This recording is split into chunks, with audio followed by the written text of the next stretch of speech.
جمهور الشعب نادي الفريق عسامة، مرحبا بكم.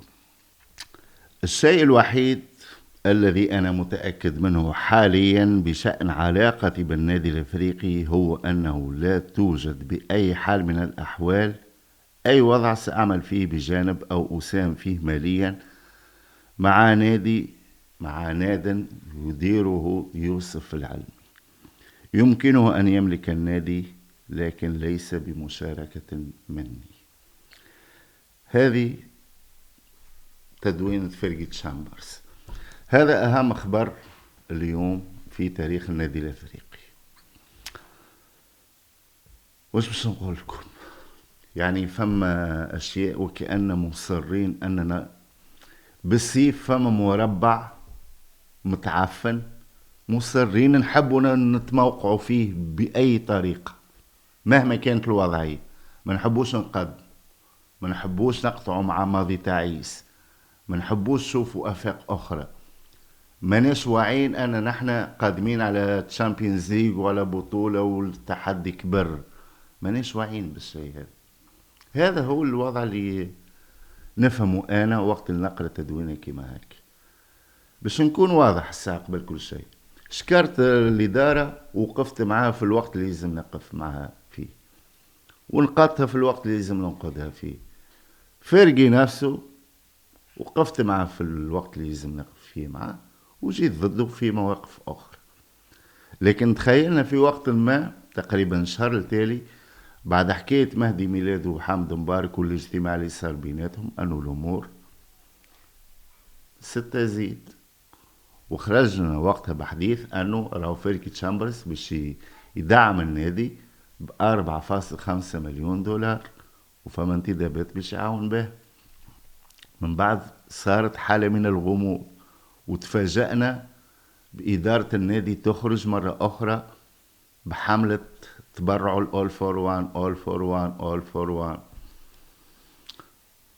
وقتها ما حبيش نتكلم، وكان تتذكروا ثم مرة قلت لكم أكيد راكم تتسألوا شبيه الكوتش نبيل ولا ناعم شوية في معاش. قلت لكم رأي فما مسائل أهم برشا، فقط خليني نتأكد ونشوف اسكو باش تصير ولا ما باش تصير. اليوم هاكم تشوفوا تفاجأنا. معناها كان في هالبلاد هذه، كان في البلاد هذه اللي يخرج من الشباك من الباب يحب يرجع من الشباك، واللي يخرج من الشباك يحب يرجع. فهمتني؟ حاشاكم شو باش يقول فمي. علاش يا اخي؟ شنو يقدم لنا يوسف العلمي؟ شنو يقدم للنادي الافريقي يا اخي؟ مش عنده تقرير مالي متاع موسم 24 25 او 23 24 لم تتم المصادقة عليه يا اخي؟ مش التقرير المالي هذاك مشى للمحكمة وصار ضغوطات وفهمتني، والخبراء الماليين ضغطوا عليهم وسيبوا الدوسي. علاش هذا الكل؟ ربحنا البطولة وفرحنا كي هاو في بالكم صحيح باش تنجموا ترجعوا. ثم اصلا يا مهدي ميلاد علاش تحل في الباب من جديد؟ والله لشخصيا اقسم بالله اقسم بالله اقسم بالله نهارت مباراة الأولمبي البلجي، المباراة الاختتامية، المباراة الاحتفالية، مشيت طلعت فهمتني للمقصورات الفوق، طلع على جماعة الإذاعة والتلفزة والأصدقاء من الصحفيين والمعلقين الرياضيين. عرضني يوسف العلبي، سلمت عليه بكل احترام، يعني ما عنديش معك مشكل شخصي، ولكن استغربت. برا قلت استدعوه باش يرجعوا يعني كنوع من التكريم. ما ربحت حتى شيء مع الجمعية برا، ما يسالش يجي يحتفل معنا بالبطولة.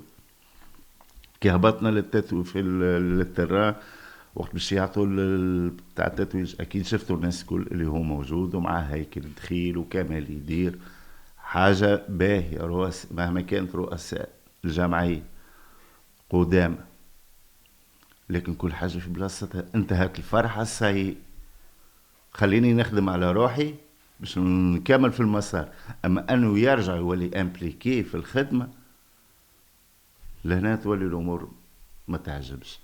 به، من المؤكد أن وراء التدوين فيه زاد نوع من المبالغة. أنك تقول أنه جمعية يديرها يوسف العلمي، ما هذه ما أنا ما نصدقهاش زاد، باش نكونوا واضحين.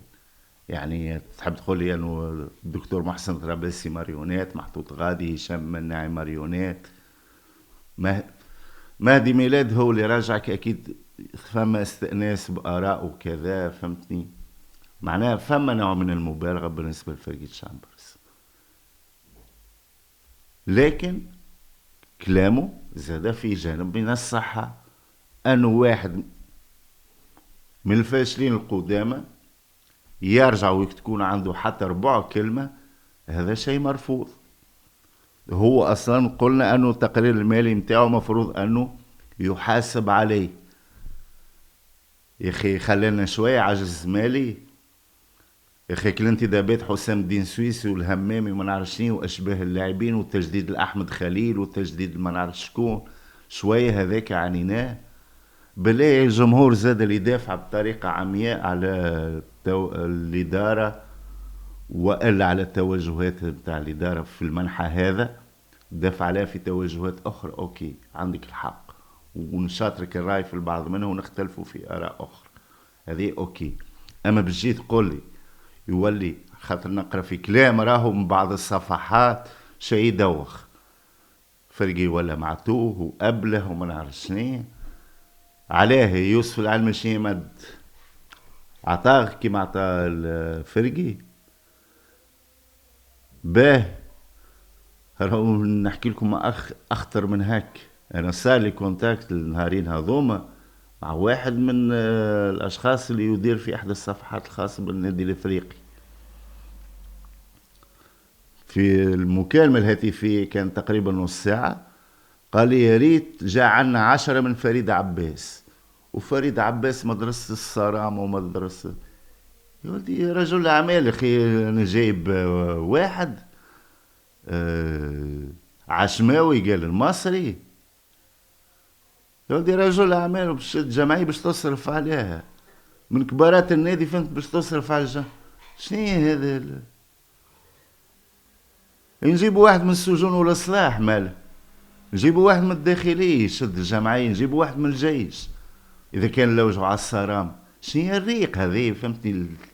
نحكوا به. فريد عباس يحب على الصرامة المالية والصرامة والصرامة. يا ولدي ما تجيب فرانك، ما هو تحديه فرقي 3-4 شهور التالي وقت عملت اول فور وان في شهر رمضان، قال يدفع اللي يدفعه فريد عباس انا ندفع ضعفه 3 مرات، ونو فريد عباس. دونك من خلال راهو التدوين لهنا، وعلاش انا مشيت البالية الثانية في تحليلي لله، لأنه من وراء يوسف العلمي نفهم شكون المقصود. وفرق الأبله المعتوه راهو ماهوش غبي، خاطر لو كان باش يعاود يحكي على فريد عباس يقول الجمهور الأول يفد تيديس كذا محروق وكل شيء، فهو مشى للواجهة اللي هو يوسف العلمي. لذلك رجاء بالحق يا إدارة النادي الأفريقي، راكم مازلتوا جبتوا بطولة أوكي، فهمتني؟ ثم نظام، ثم تنظيم إداري، النادي الأفريقي ماشي في اتجاه أن تكون مؤسسة، لكن يلزم راهو تشريك ناس ناجحة في حياتها، مش تجيب لي الفشل متاع القدامى. وزيد أكثر من هيك، قلنا مازالت عندهم ملفات ودوسيات ما تسكرتش مع الجمعية. بالحق شيء يحير. والحمد لله اليوم انه الدمالة هذه، فهمتني؟ سي باش نفهموا ساسنا من راسنا، خاطر بقينا مستغربين وينو الدعم نتاع فريقي، وين؟ فهمت؟ جتني معلومة انه مرتبط بالتقرير المالي نتاع الجمعية، فهمتني؟ واللي يلزمو يصير ويلزم هاي مال على حساب هذا. وقتاش الجلسة العامة التقييمية نحبوا نطلعوا على التقارير المالية؟ هذا حقنا زاد كجمهور. مادام ولت الامور كيما هك، علاش في الوقت هذا ظهر يوسف العلمي؟ وعلاش الى حد الان مخبين على التقارير الماليه وما حبيتوش تعينوا جلسه تقييميه؟ زعما تحبوش تعجنوا هذا في هذا مع التقرير الاخر نتاع هيكل دخيل زاد كيف كيف ما هو تمش مصدق عليه نتاع الموسم الفارط. هاكم حليتوا لنا باب التأويلات هك، باب كبير. بطبيعة الحال في الاخر راهو مانيش باش نحكي على مصلحة الجمعية، في الاخر اولا واخرا نرى مصلحة الجمعية، ما يهمنيش في الاشخاص.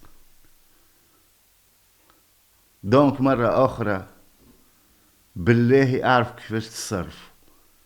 الشخص هذا راهو ماهوش اوبليغاسيون على النادي الافريقي، ماهوش حاجة بالعكس من غيره هو ربحنا البطولة، من غيره هو فهمتني رجعت النادي الافريقي لمنصة التتويج. دونك وجوده مضرة للنادي وماهوش منفعة.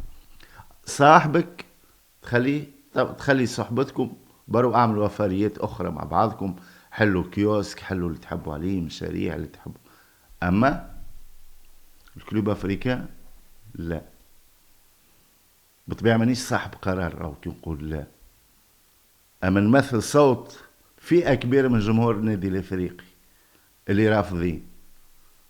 واصلا تو نحن موضوع الجمعة اللي فاتت الجمهور تقسم على دوسي أسامة السيلي، جينا قلنا راهم مش مشكل، أسامة السيلي يتعوضوا الافريقي ما تقف على حد، هي الافريقي ما تقف على حد بما فيهم يوسف العلمي الربوحي متاعكم.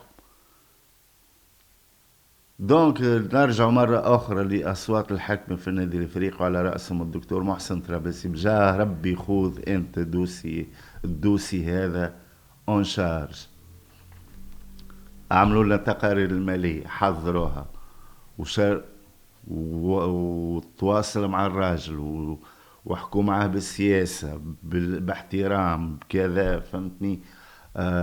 ما قلتش راهو فهمتني باش نتذلوا ليه، مش هذا القصد، لا، تعاون معاه كشريك وكهو، لا تعمل له تمثال كما حكى هيكل دخيل ولا غيره، لا لا، كشريك. ها هو اعطيه المخططات، ها هما لي زاكسيون باش نعملوهم، ها هما الاشخاص اللي باش يخدموا معانا كذا فهمتني.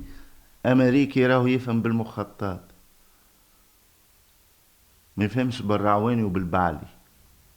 وامريكي يفهم بالسيفيات، السي في نتاعو الدوسي نتاعو مسخر ما يستعرفش بيه.